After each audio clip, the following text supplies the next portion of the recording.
Why negative emotions are useless. Part 1. The nature of negative emotions and their destructive effects. Hello. If you've ever felt angry, anxious, or resentful, you probably thought, is there any use in this? Many people believe that negative emotions motivate us, make us stronger, and help us achieve our goals. But what if I told you that this is an illusion?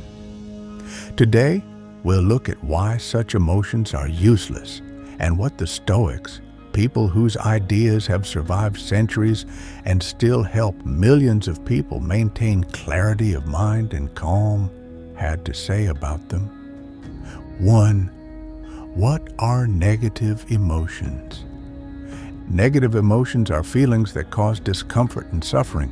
They include fear, anger, resentment, envy, and anxiety. They are a reaction to external stimuli or internal beliefs. The Stoics said that our emotions are not the result of the outside world, but a consequence of our thoughts.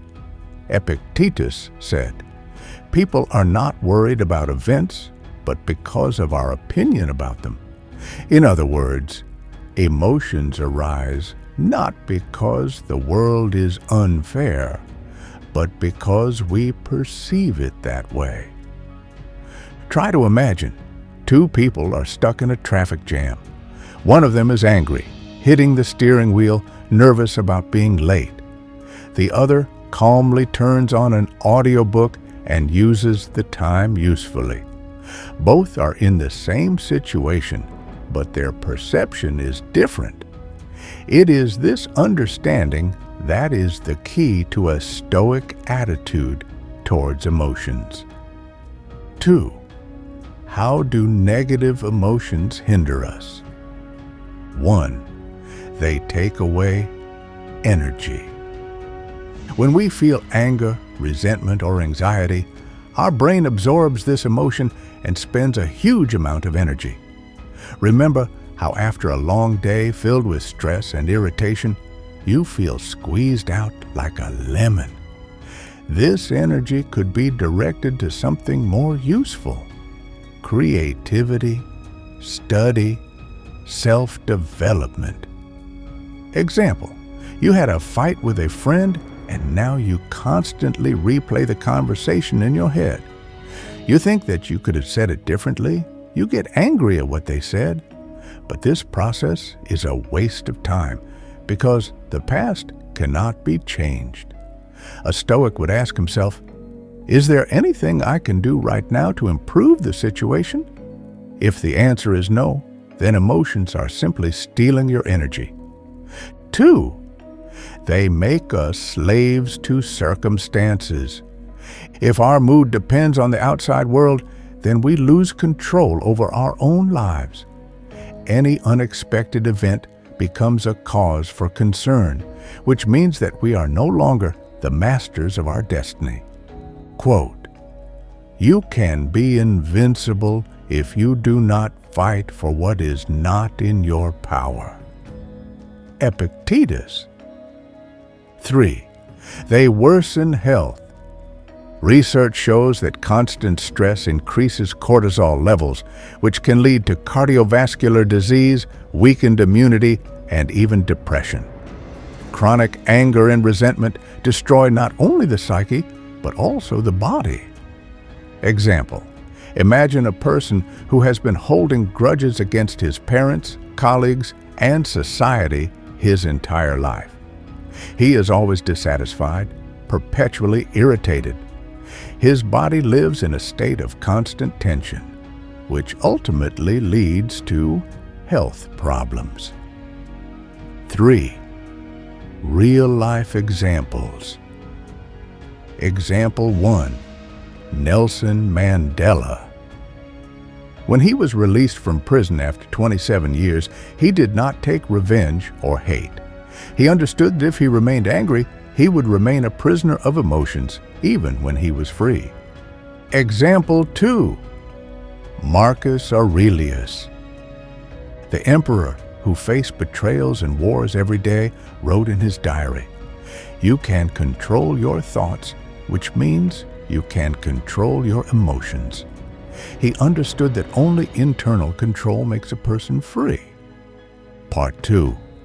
How to get rid of negative emotions with Stoicism. 1. Awareness and acceptance. The first step to getting rid of negative emotions is to recognize them. The Stoics did not encourage suppressing emotions, but taught to see and analyze them. Practice. As soon as you feel anger or fear, ask yourself, what exactly is bothering me? Is it something in my control? If not, let it go. If yes, find a constructive way out. 2. Separating the external and the internal. Epictetus taught, there are things that depend on us and things that do not depend on us. We do not control other people, the weather, the economy, but we can control our reactions and thoughts. Practice. Write down 10 things that worry you. Note which of them are in your control. Focus only on them. 3. Switching attention.